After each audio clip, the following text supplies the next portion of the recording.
Assalamu alaikum. I'm Asma Mushtaq from the W Vibe. So let's just study about how to determine the expression for the electric field intensity of a line charge. So what is meant by a line charge? A line charge is actually the distribution of the electric charges along a straight line, and let's assume that there are these positive charges that are accumulated or present on a straight line. Okay, so if you consider a filament like distribution of the volume charge density, such as a very fine sharp beam in the cathode ray tube or a charged conductor of very small radius r, we can find it convenient to treat the charge as the line charge of the density, which is given or represented by rho L, and it is equal to charges per unit differential length. Okay, and its units are coulombs per meter. In the case of the electron beam, the charges are in motion obviously, and it is true that we don't have an electrostatic problem. However, if the electron motion is steady and the uniform, and if we ignore for the moment the magnetic field which is produced, the electron beam may be considered to be composed of the stationary electrons. Fine. So this way we can assume or treat this problem as the line charge problem. Okay. And also one thing more, assuming that this is the representation of the line charge, so charges are distributed on this particular conductor. Okay, and if you represent or try to draw the electric field intensity, then we can show that for a positive charge Q, the electric field lines are always drawn radiating outward. Why is it so?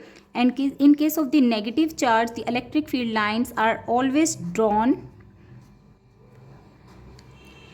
in the inward direction, because these lines are actually drawn in terms of a positive test charge Q. So it means that if you will bring some positive test charge in the field of a positive charge Q, then they both will face the force of repulsion, while in case of the negative charge, a positive test charge Q will actually experience the force of attraction. Okay, so these lines are drawn inward while these lines are drawn outward. Now in this particular line charge problem, what happens if you put it in a 3D, then what will happen? The charges are distributed on this particular conductor or line, and their field line will be actually radiating outward. So if I draw or represent the electric field produced because of the presence of the charges, you can draw it like that in all direction. Okay, fine. From the Coulomb's law, we know that the force between the two charges can be defined as the product of their magnitude, and this is inversely proportional to the square of the distance between them. And as it's a vector quantity, so there is always a unit vector associated with it. Okay, now if you represent this force per unit charge, then you are left with F over Q, and here the other charge is present, while the remaining expression remains as it is. Okay, this new terminology is known as the electric field intensity, which is a vector quantity, and this is equal to force charge divided by 4 pi epsilon r12 square, and then the unit vector is present in it. All right, now let's assume the scenario where this line charge of infinite length is placed along the z axis. Okay, so this line charge actually extends from minus infinity to plus infinity. This is placed in the XYZ plane. All right, and we want to find the influence of the charges distributed on this line charge at a point on the y-axis whose coordinates are 0, y, 0, and this differential length that we are going to consider is actually this. Okay, the distance from this source can be represented by the vector r bar, while this distance from the origin can be represented by r. And the coordinates of this point, this is actually the source point, its coordinates are 0, 0, z, because it's placed along the z-axis, and similarly its coordinates are 0, y, 0. Now the electric field intensity because of this charge distribution on this point y can be represented by drawing a line joining these 2 points, and this electric field intensity will actually act along this line that is joining these 2 points. So this is the value of the electric field intensity E. If you resolve this electric field intensity into 2 components, so these components are along the y-axis and along the z-axis. Okay, so this is the electric field intensity and these are the 2 components of it. Okay, so this component can be represented by Ez and this component is actually represented by E rho. Why E rho? Let's just try to understand that. Since this was the line charge that was placed along the z-axis, fine, and its electric field intensity will act radiating outward in all the direction, fine. So in order to determine the expression of the electric field intensity, we need to consider the 2 points. And what are those points? The first point should be which component of the field is present,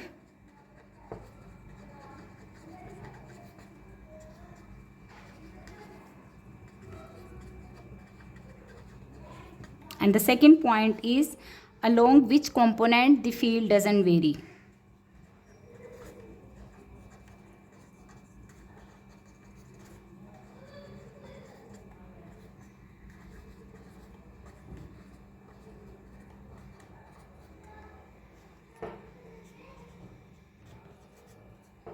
Okay, so these 2 points are supposed to be answered before deriving the expression of the electric field intensity, since we can treat this marker as the line charge. Okay, and obviously as it is positively charged, so its electric field intensity will point or direct radiating outward in all the directions. And if you closely look at the pattern of this electric field intensity, so obviously you are going to get some kind of a cylinder. Okay, so the electric field intensity pattern will be of cylindrical form. Fine.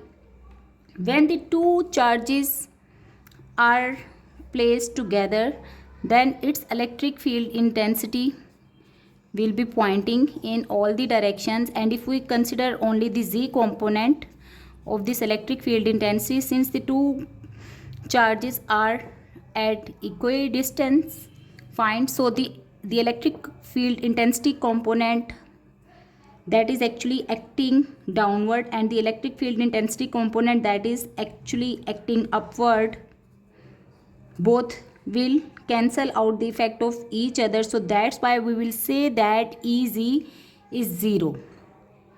Okay, so this is the first assumption or the conclusion that we get from here. Ez is equal to 0. So no component of the electric field intensity is present along the z-axis. Why? Because the charges are equally distributed and their electric field intensity component that are acting along the z-axis will cancel out each other's effect. So that's why Ez is 0.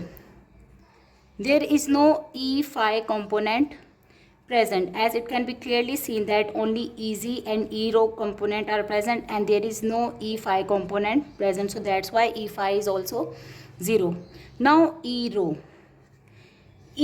is always present, as it can be seen, and they are not going to cancel out the fact of each other, so only E rho component is present and we will determine its value later on. Fine. Now let's see, does this component vary? So for understanding this concept, since the electric field intensity acts radiating outward, so as you move away from this source point, okay, or as you increase the distance rho, obviously the strength of the electric field intensity varies. It is weaker at this point and it is stronger as you move close to the line field. So here the field is stronger and here is it's actually weaker, and it keeps changing as you keep increasing the value of rho. So E rho component is varying as well. Fine.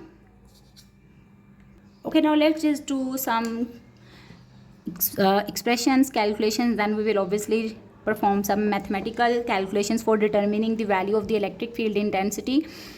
Okay, we represented the line charge density as the charges per unit length.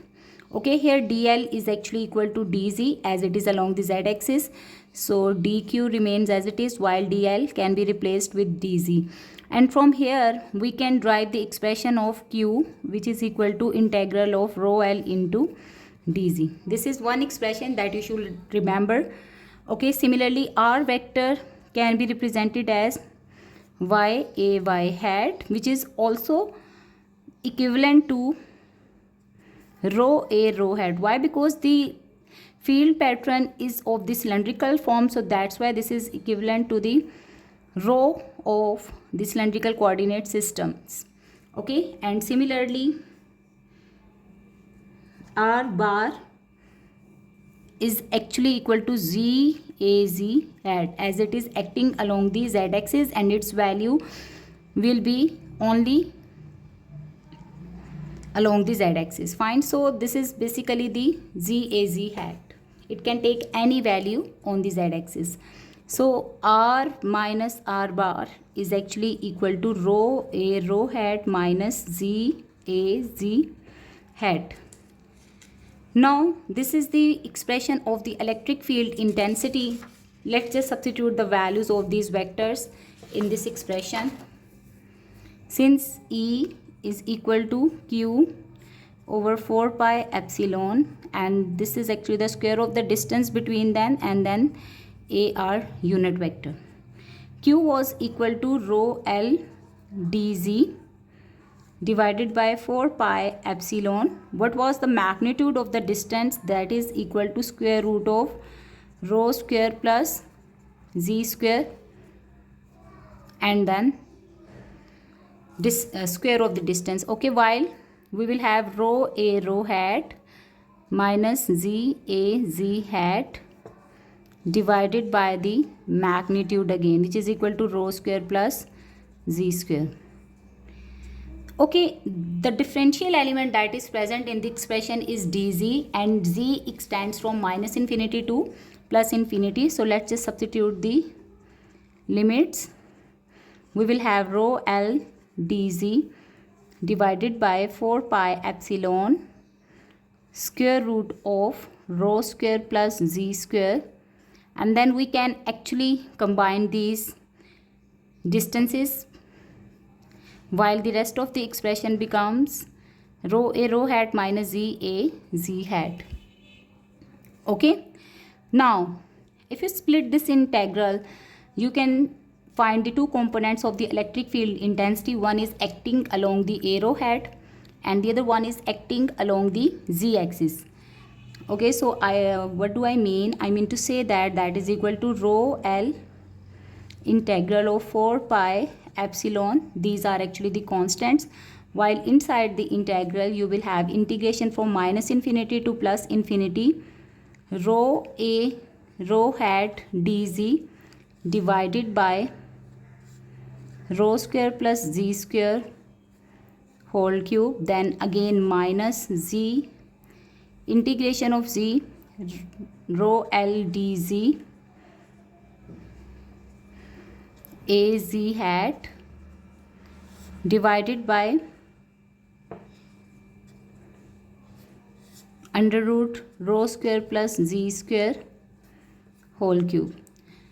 If you integrate or evaluate this expression, you can clearly see that it will be equal to 0. Otherwise, we can also say that, or we can state that since there is no z component of the electric field intensity, so that's why this component is equal to 0. Both statements would be sufficient to prove that. Okay, so we have to just evaluate the integral for rho L over 4 pi epsilon integration from minus infinity to plus infinity rho a rho hat dz divided by square root of rho square plus z square whole cube. We will perform some trigonometric substitutions and then we will find the value of this integral. So assuming that z is equal to rho tangent of theta, so this gives dz is equal to rho secant square theta. Fine. Then if you determine the expression for the theta from this equation, you will get theta is equal to tangent inverse z over rho. All right. And when z is equal to minus infinity, substitute the value in this expression, then what will happen? Theta will be equal to tangent inverse of minus infinity, which is equal to minus pi by 2. Similarly, when z is equal to plus infinity, then theta will be equal to tangent inverse of plus infinity. This gives plus pi by 2. So you have determined the value of the limits as well. Alright, now let's just substitute these values in this expression and you will get E is equal to rho L over 4 pi epsilon. Basically these are the constants, so I will bring them out from the integral, and inside the integral we will first switch the limits from minus pi by 2 to plus pi by 2. Then you will have rho and dz is equal to rho secant square theta. So this becomes rho square secant square theta in the direction of arrow hat, since this is a vector quantity, while in the denominator you will have rho square plus rho square tangent square theta, and then you will take the cube of this expression. So keep simplifying it, you will get 4 pi epsilon, and what will happen? Minus pi by 2 to pi by 2. This is the expression of rho square secant square theta a rho hat, and in the denominator what you are going to do, rho square can be taken common, and inside the bracket you will be left with 1 plus tangent square theta, which is actually equal to secant square theta, and then you have to take the cube of this expression. Fine. On further simplification, we will get this is equal to rho L over 4 pi epsilon, while in the numerator we will have minus pi by 2. In the numerator you are left with the rho square secant square theta a rho hat. So this square will be cancelled out with this under root and you will be left with rho cube, and similarly this square will be cancelled out with this square root and you will be left with the secant cube theta. Alright, so this secant square will cancel the power, rho square powers will be cancelled, similarly secant square powers will be cancelled, and you are left with rho L over 4 pi epsilon integral of minus pi by 2 to pi by 2. 1 over secant theta is actually equal to cos of theta, and d theta is present throughout the expression, so don't forget to add that,